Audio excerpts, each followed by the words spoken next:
ইরানের ক্ষেপণাস্ত্র ও ড্রোন সক্ষমতা ধ্বংস করাই ছিল যুক্তরাষ্ট্র ইসরায়েলের অন্যতম প্রধান লক্ষ্য। এখান থেকেই শুরু হয় সংঘাত।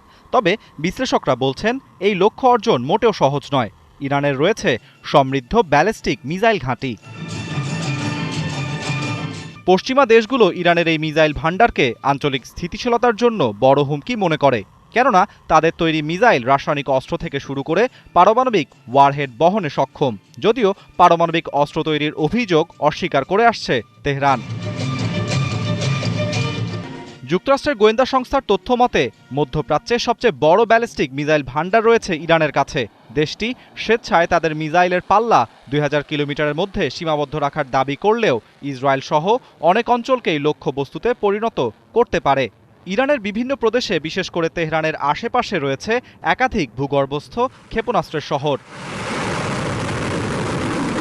ইরানের অস্ত্র ভান্ডারে রয়েছে বিভিন্ন ধরনের দূরপাল্লার মিসাইল। আছে সিজ্জিল, এমাদ, শাহাব ৩ এবং খোররামশার মতো মাঝারি পাল্লার ক্ষেপণাস্ত্র, যা প্রায় ১৩০০ থেকে ২০০০ কিলোমিটার পর্যন্ত আঘাত হানতে সক্ষম।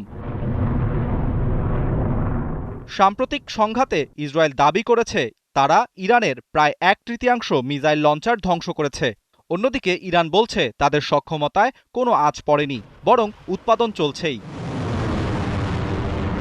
বিশ্লেষকরা বলছেন ইরানের মিসাইল সরবরাহ ধরে রাখা কঠিন হতে পারে, কারণ রাশিয়া বা চীনের কাছ থেকে নতুন করে বড় ধরনের সহায়তার সম্ভাবনা কম। তবে ড্রোন উৎপাদন তুলনামূলক সহজ হওয়ায় দীর্ঘমেয়াদে ইরান ড্রোন হামলা চালিয়ে যেতে পারে। আরাফাত ইসলাম, ৭১।